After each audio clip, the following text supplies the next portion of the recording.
What's up, gang? Just got back home from Clown 3, the class I'm taking this fall. But today I picked up this cool Timothy Chalamet GQ magazine. He's one of my favorite actors, and I thought it was dope.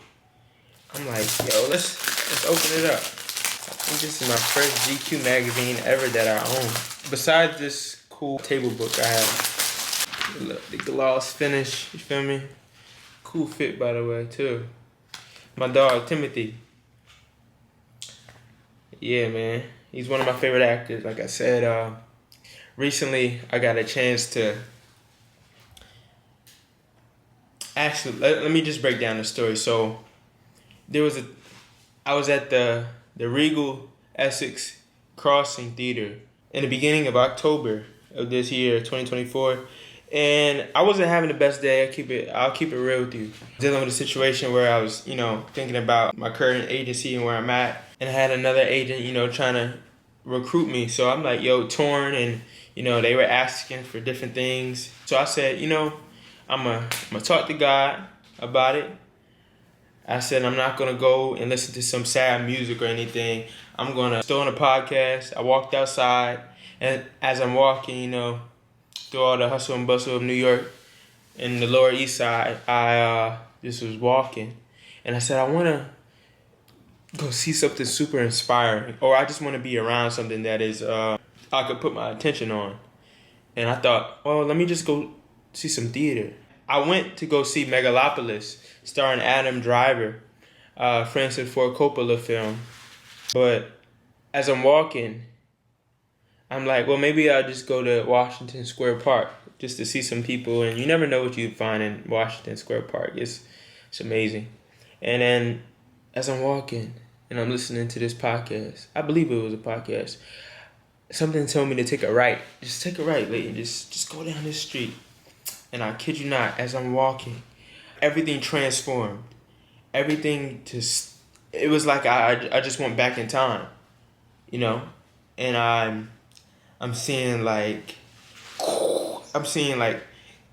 I'm hearing the lingo, the language of a movie set. And I'm hearing sounds, and I'm hearing the most incredible things. And I'm seeing people in costumes. I'm seeing props. I'm seeing cameras. I'm seeing dollies. I'm seeing cranes. I'm seeing all of these different things. And I'm like, yo, God, you really just cooked. I asked you to put me somewhere. I asked to go somewhere, and you put me in a situation that's even far better than I could even imagine. There was this store called Norkin Shoe Deal. It was a prop store. And in it, there was a guy. He was standing in the doorway, but you could hardly see him. He was standing, and he just kept walking forward and back, but you couldn't get an idea of who it was. And this was the second camera setup, actually. They had another camera set up along the street. And this was on Orchard Street, I believe. It was so cool because I was trying to figure out who it is. Who is that? But I knew who it was. I had an idea what it was and what set I was on. I'm like, man, this gotta be the Marty Supreme set. This gotta be that new film that Timothy Chalamet is working on. Like I said, he's like my favorite actor. I'm like, yo, no way. And he turned his head a little bit. And I could see it, and my stomach dropped because I'm like, yo, that's him, bro. I'm so inspired by his work, and I know that we'll be working together. And I want to work together, and I just feel like we'll be friends, too. And and then I'm like, dog, I'm not leaving. I'm staying here the whole time. I don't care, whatever it takes. People who were stopping by that stumbled across this set, too, the people on set, like the personal assistants, the PAs, were telling them, like, keep going, just keep walking. And then I felt like nobody said anything to me. It was only God. This only had to be God. People were staring at me for a while and, quickly just looking away. As if, I belonged there. I stood my ground, you feel me? Eventually, someone came up to me and she said, keep going, everyone. She said, who are you with? I said, oh, I'm here on the set. And she said, okay, cool. Didn't say anything. I was like, what? And then I was acting as if I was on the set. I was like, keep going, y'all. Just keep going. Don't stop. Keep going. That was a cool moment because I believed that. And she believed it. And eventually, there was another personal assistant at PA. He came up to me. He was like, "You just step back a little bit," because I think he just figured. But I was still locked in. I could still see what was going on, but I still couldn't get a shot. I still couldn't see Timothy for real. It was hardly visible. But he was talking to Darren Aronofsky, the director for this film, this new film coming out. I was like, yo, this is incredible. Seeing the extras and how locked in they were about this, new film, or just being on the set as an extra. You play an important role too. I remember so much joy in the process, so much high energy. I thought that was amazing, and I was like, this is like magic. It is magic. And I said, this is where I want to be. And all, the other stress and all that other stuff, that went away. That was a non-factor. I was completely in a place that I would just feel immense peace. None of that stuff mattered. And I was just so happy, because where else would I want to be at that point in time? At least, like, I'm getting to see, a real deal movie set going on with my favorite actor. And I eventually, I was like, yo, I gotta go down to the other side where they got the next camera set up. Eventually, all the fangirls came, and I'm like, yo, I'm definitely gonna do this, because I want that type of support system. You got beautiful girls around you, like, just watching, locked in. Yo, what? That's what I want. You feel me? And so that was very inspiring and motivating too. And I remember just watching, just looking over people's shoulders. And I was standing across the street at another store, a part of the set. The people were being paid to not have business for those X amount of hours and get their store painted over and, propped up. So they were making, like, I remember overhearing one of the people on set talking to a store owner. They were getting paid like $5,000 a day for their store to be used. And I was like, yo, that's fire. I remember, just looking over, like, yo, like, that's really him, man. Like, I'm just looking at the small details of it all, and how many times he's doing it, and how energetic he is, and how serious he was about what he was doing. It's much different than theater. You're just doing it all the way through. Like, they keep doing it and keep doing it and keep doing that scene. And I was like, yo, that's fun, bro. Like, and it doesn't seem as difficult. It's tiring, right? But it seems like it can be done. And it can be done well, especially if you have a good crew. But I was so... right now, like, I'm like, yo, that is it. I get to see it up close. I'm there. And that is me. I can see myself there. I remember my homie, Danny, a great photographer. He's from London. And he came over, and he had noticed me, just looking. And he came to say hi and, to see how I was doing. And he had seen what was going on, so he was locked in too. Then he said, take it all in, man. That's going to be you. As I was watching Chalamet work. And that was so meaningful to me, because I believe it. And he sees it too. As the night went on, as the hours went on, like, different people left, but there was still a lot of girls coming. I'm like, wow, for real? But it takes time to get there, but, like, that's how it is. And I called my mom, and I called my brother. Well, my brother was already with my mom, and we talked, and I was like, yo, like, Mom, this is it, this is the dream, like, this is what I'm doing. You feel me? And she was so happy, and he was happy. They were smiling from ear to ear. And my brother said something to me that stuck. It didn't leave. He was like, be the last one to leave. Be the last one to leave. And don't leave till you... He said, don't leave till you get someone's contact information. And I did just that. Like, I stayed around. It got dark. And I'm like, yo. And I didn't even want to leave. But I said, I have to talk to someone. I got to, let somebody know, like, just introduce myself. And so I sat on this bucket, one of the prop buckets, and I just was like watching everything work, and cars out, the 1950s cars, and I seen them taking down the signs, and eventually I seen different people talking. And one thing that I heard that I liked, I heard a lingo. It was martini shot, and I put two and two together. I was like, oh, that means last shot. Like, last shot of the day. And it was the last shot. And it made so much sense because it's this certain type of lingo and rhythm that, you know, film crews speak of and on.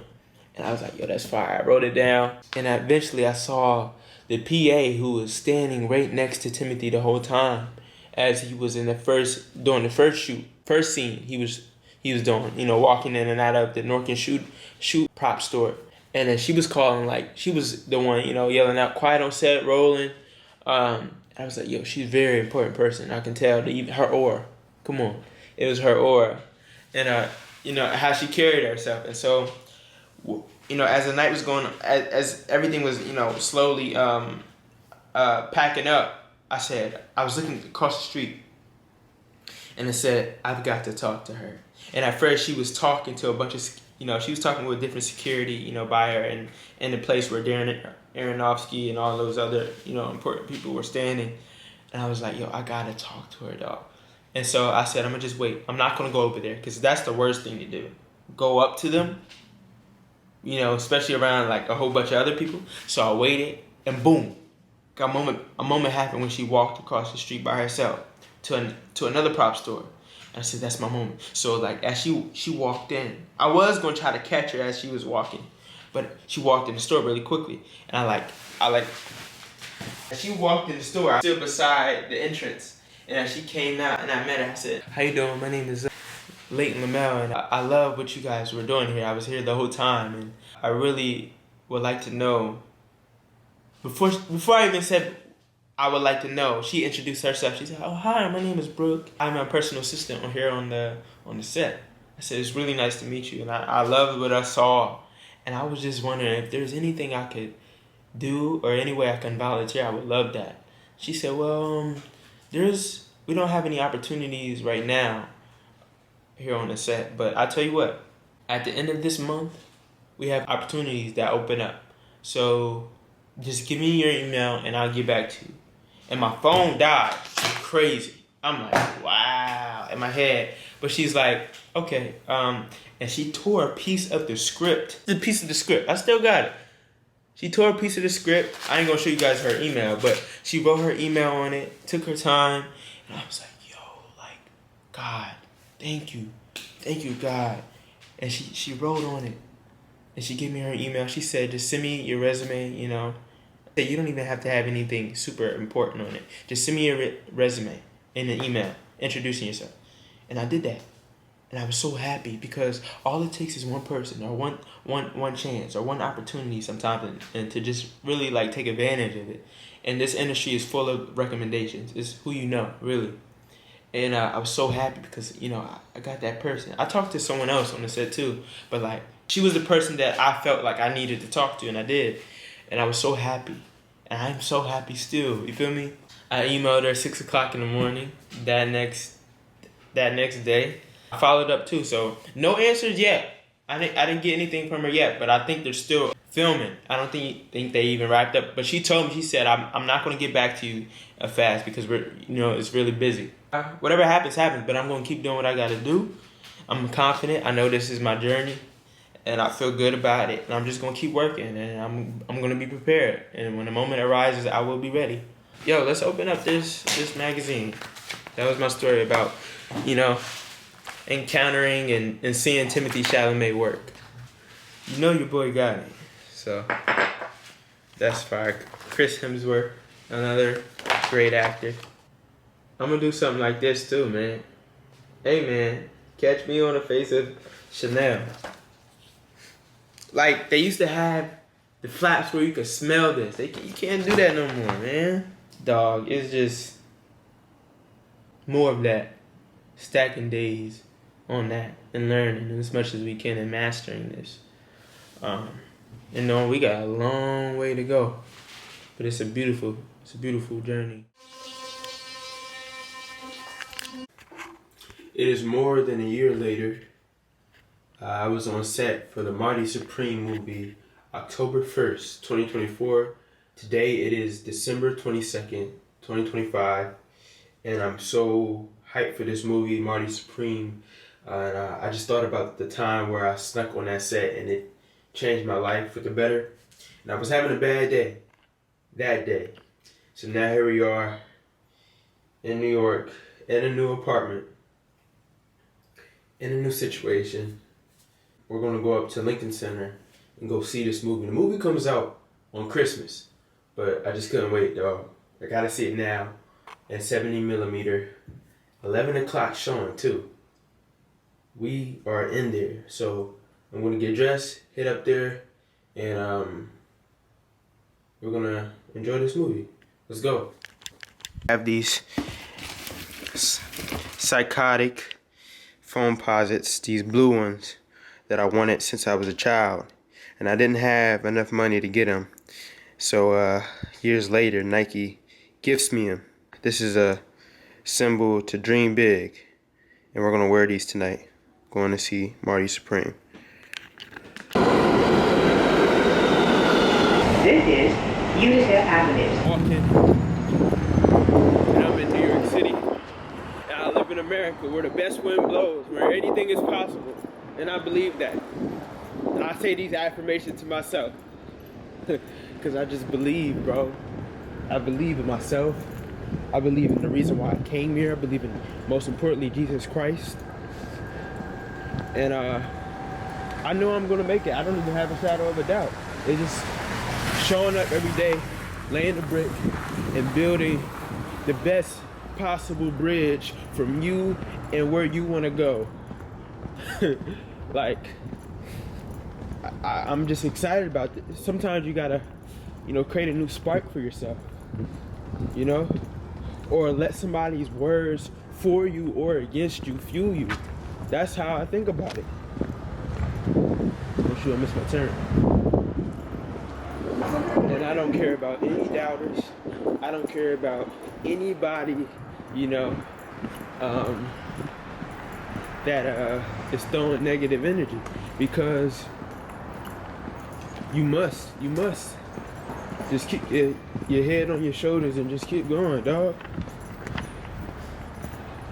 And that's what I'm about. I'm a representation of possibility, trailblazing, and doing things in spite of fear. What is that?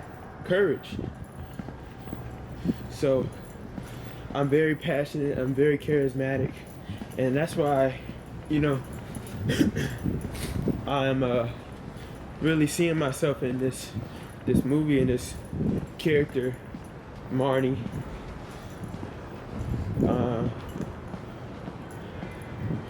Because I always say that dreams do come true. Because they do. I always say that, dog. So it's me by myself going to the cinema at 10:48. The movie starts at 11. And I'm vlogging on this camera that I was blessed with by Sony. Shout out to them. I made a short film called If I Ruled the World. We got some more stuff cooking up, and I'm excited.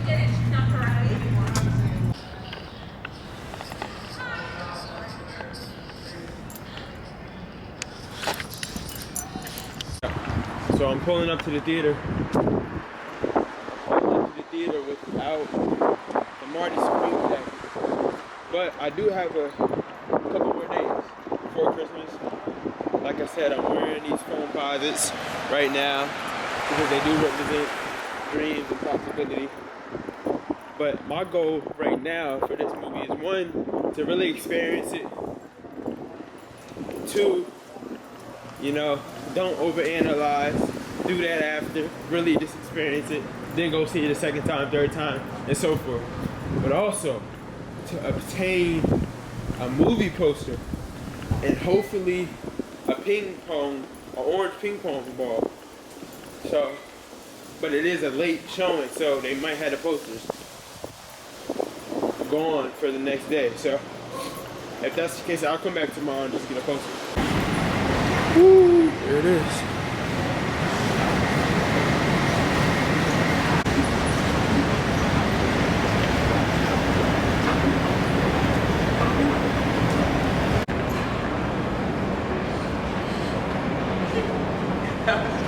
There you go.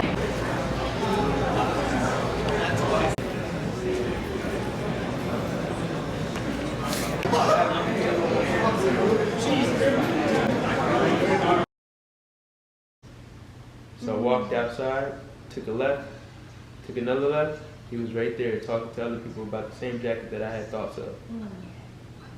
I passed him, then stopped, turned around, said, "Nice jacket, bro." I said, "Thanks, man." And he continued to talk to other people. I said, in a very Marty Supreme way, "How much you want for the jacket?" "Oh no, man, I'm not selling it. $200. No, I'm good. $300.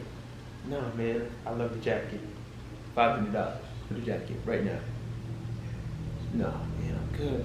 $1,000. You offered this man $1,000. $1,000. "Nah, bro, $2,000.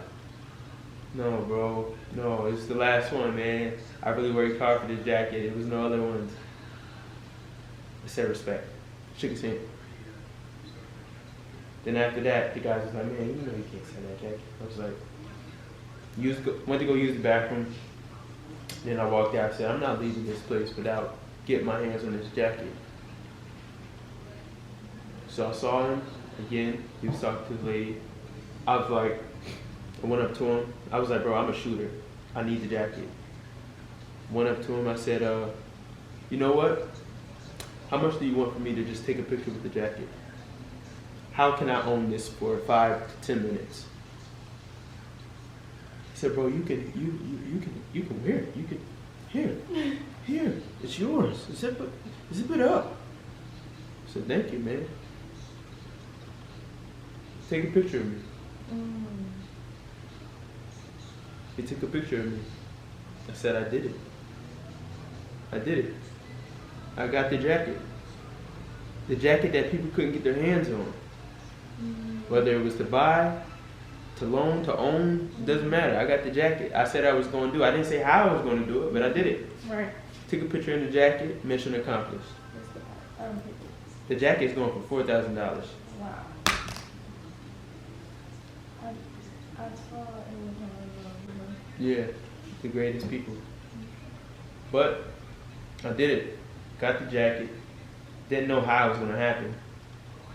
And I didn't have to pay for it. But I got the jacket. I did it. So, I mean, I own the jacket right now, but I owned it. I wore it. I told you I was going to do it. And I think that's just an idea of, that's just being a shooter. And so, we did it. Hopefully this was on. But don't take no for an answer. If you want something, go get it. Tell people you're going to do it. Build a community around it. Build a movement. Ride the wave. Keep going. Never stop. I'm so in touch. You're so in touch. 2026 is going to be the greatest year you ever had. 2025 was great, but it's going to be even better. And I'm talking like I'm Marty Scorsese right now because it's absolute cinema. You know what I mean? I am. Finish it. No, I ain't Marty Supreme. He's Marty Supreme. I am Layton Lamell. And I am capable of anything I put my mind to. I am the master of my fate, the captain of my soul. And I believe that 2026 is going to be even greater than 2025.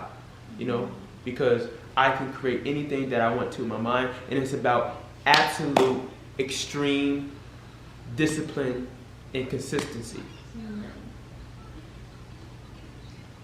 And I'm turned up right now because this is how I have to talk to myself, or else it's not going to get done. Right. You almost have to be a coach to yourself, and you have to put the lower self that you have that keeps creeping up in your mind, saying that you can't do it. You almost have to out-talk him, out-drown him, and just do it. You know what I mean? So all of the things that you say you were going to do and didn't do, you got to hold yourself accountable, write it down, and then keep going. Everybody